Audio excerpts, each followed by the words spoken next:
Specflow tutorial part 5 scenario execution. In part 4 we have learned about a gherkin and a feature file. So in this session we are going to execute a scenario with the help of the test explorer. So let me start this session. Let me flip to Visual Studio to understand a scenario execution with the test explorer. We have a one project. That project is a Specflow session project, and this Specflow session project we have created in the previous sessions. In this Specflow session project we have downloaded a few naked packages. One is a Specflow NUnit, and this Specflow NUnit we use to write and execute the test cases. And if we talk about a login.feature file, we already have written a test case or a scenario with respect to the login with valid credentials, and we have written a corresponding step definitions, all the steps which we have it here in this scenario. We have the scenario in our hand. What we want to do is we want to execute the scenarios, and if we want to execute the scenarios, Specflow provides a two-way to execute the scenario. One, we have a test explorer, and another is with the help of the command prompt. In this session we are only going to execute this login.feature file with the help of Specflow. Right now in this test explorer we have a one feature file. So this is a Specflow session is a project, and inside the project we have a test. Right now this test is not related to this login.feature file. This test information, so this test scenario is getting it from this unit test, because this project is a NUnit project as well. So that is the reason behind it. We are getting this unit test cases here, but we are not getting this login.feature scenarios listed out here in the test explorer.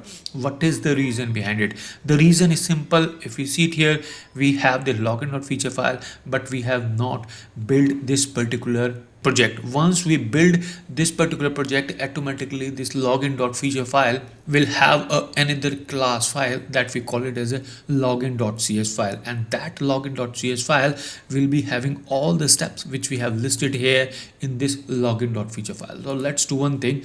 Let's have a build, and we can say build.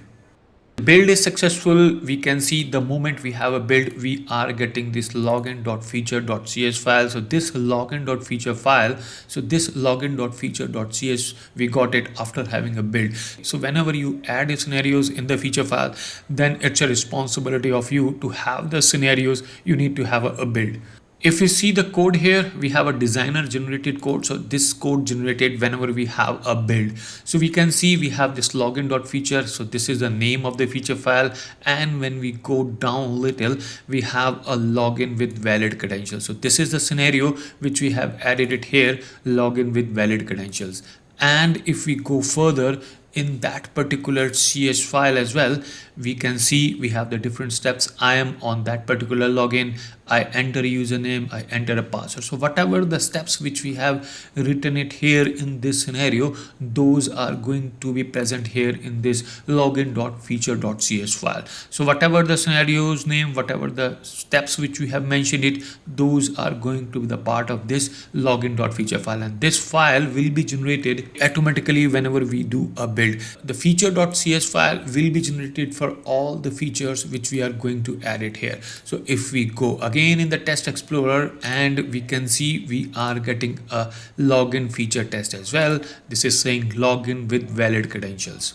So whenever we select the scenario and click on run, it is going to execute all the test cases, all the steps, those are present in that particular login.feature file, or you can say the login with valid credentials. During the execution of the scenario, the flow will go to the step definitions which we have written it here in this login.cs file. So let's do one thing. Let's provide some meaningful information here, console.writeLine, and here we can provide the information related to hello login, and we can add the statements in all the steps which we have written it here. So here we can say username, and we can again give the information related to a password. And when I select a login, then we can say login button. And here we can also add I verify a successful login. So we can write login. So we have added the message in all the step definitions which we have it here in the login class. And if we come it here and if we run it now, select this and see run. and we can see the scenario got successful execution, and all the steps which we have added it here, or all the messages which we have added it here in the login.cs file for all the step definitions, those are displaying it here in the test explorer. With the help of the test explorer, we can execute all the test cases. Only one thing we need to keep in mind: whenever you write any of the feature file, you need to have a build, then that particular cs file will be generated like we have it here for the login feature.cs file. Whenever you add any of the feature, any of the scenarios, you need to have a build, then that particular scenario will be edited here in the test explorer, and with the help of the test explorer, we can execute the test cases. If you talk about the additional resources, I have already created one course that is on the Udemy, and that course help you to learn a professional automation framework creation with the C#, Specflow, and the Selenium. So that course is going to help us to create an enterprise level automation framework with the different design patterns: builder design pattern, singleton design pattern, a strategy design pattern, and dependency injection design pattern. So this is the one of the most important design pattern, where we guys are not creating the object with the help of the new operator. So this dependency injection design pattern helping us to create the object without utilizing a new operator.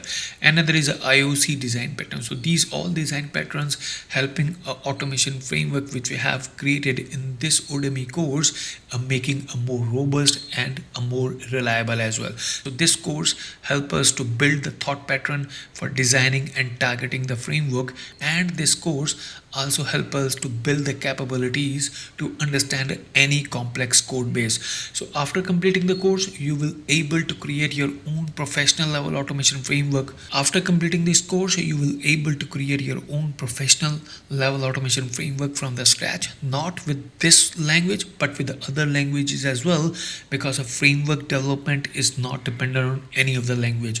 So framework code also uploaded with the course. If you want, you can enroll that particular course on the Udemy. Please subscribe this channel to have the notifications of a new automation related sessions.